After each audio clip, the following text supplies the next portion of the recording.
بسم اللہ الرحمن الرحیم۔ میرے بھائیو، قسم پہ آج لوگ ہر دوسرا بندہ قسم پہ مبتلا ہے، اور یہ پتہ نہیں ہے کہ بھئی میں جو قسم کرتا ہوں اس کی کیا گناہ ہے اور اس پہ کیا اثرات ہے۔ جب بندہ ہر وقت قسم کرتا ہے تو اس کے گناہ بھی ہے اور اس کے اثرات بھی اس کی زندگی پہ آتا ہے۔ تو آج میرے بھائی تفسیر سے میں سمجھاتا ہوں مختصر 2-3 منٹوں میں۔ قسم 3 قسم کے ہے۔ ایک قسم یمین غموس اس کو کہتے ہیں، دوسرا یمین لغو ہے، تیسرا اس کو یمین منعقدہ کہتے ہیں۔ ہم جو ہے اکثر لوگ یہ یمین لغو، یمین غموس، یمین منعقدہ تیسروں میں مبتلا ہے، اور تیسروں کے میرے بھائی حکم بھی بیان کرتے ہیں کیا اس پہ گناہ ہے یا نہیں۔ اگر گناہ ہے تو کفارہ بھی بیان کرتے ہیں۔ تو ضروری ہے اس ویڈیو میں میرے بھائی آخر تک میرے ساتھ چلو۔ قسم 3 قسم کا ہے، ایک یمین غموس، دوسرا یمین لغو، تیسرا یمین منعقدہ۔ مثال بھی دے دیتا ہوں۔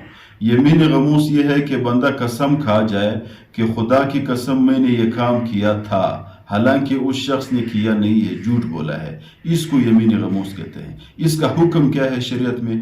شریعت میں اس کا حکم یہ ہے کہ یہ بندہ گناہگار ہے، اس کو توبہ کرنی چاہیے۔ دوسرا قسم ہے یمین لغو۔ وہ ایک بندہ قسم کرے میرے بھائی، کہے کہ خدا کی قسم میں نے یہ کام کیا ہے، یا خدا کی قسم یہ کام اس طرح ہے، اس کی گمان میں یہ ہو کہ بھئی یہ اسی طرح ہے۔ مثال کے طور پر دور سے ایک بندہ آ رہا ہے، یہ بندہ کہے کہ خدا کی قسم وہ بندہ زید ہے، اس کی گمان یہ ہے کہ یہ زید آ رہا ہے، تو وہ جب نزدیک آیا یہ خالد ہے، تو اس کا کیا حکم ہے؟ یہ لغو ہے میرے بھائیو، کیونکہ اس کی گمان ہے، اس کی ذہن میں یہی تھا کہ یار یہ بندہ زید ہے، وہ غلط نکلا، وہ تو اس کی گمان تھا۔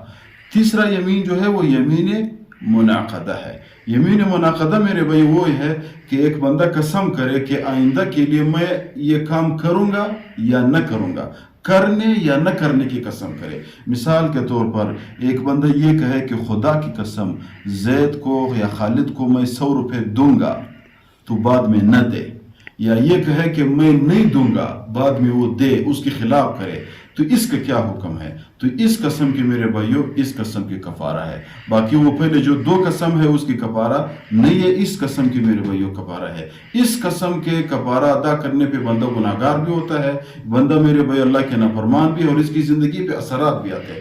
کون سا کفارہ ہے، کیا کرنی چاہیے، آیات بتاتے ہیں۔ آیات بتانے سے پہلے آپ لوگوں سے گزارش ہے کہ چینل کو سبسکرائب کریں تاکہ ہمارے حوصلہ افزائی ہو جائے۔ آپ لوگوں تک ہم ویڈیو بھی پہنچاتے ہیں اور معتمد کتابوں سے پہنچاتے ہیں۔ قرآن کریم میں ہے میرے بھائی اس کی کیا کفارہ ہے؟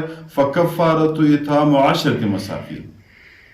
اللہ تعالیٰ فرماتے ہیں 3 میرے بھائیوں انسان کو اختیار دے دیا ہے۔ ایک اختیار دے دیا ہے کہ 10 مسکینوں کو کھانا کھلایا جائے، اور اسی کے ساتھ آیت کے دوسرا ٹکڑا بھی ہے کہ اس کو کپڑے دیے جائے اس کی استطاعت کے مطابق۔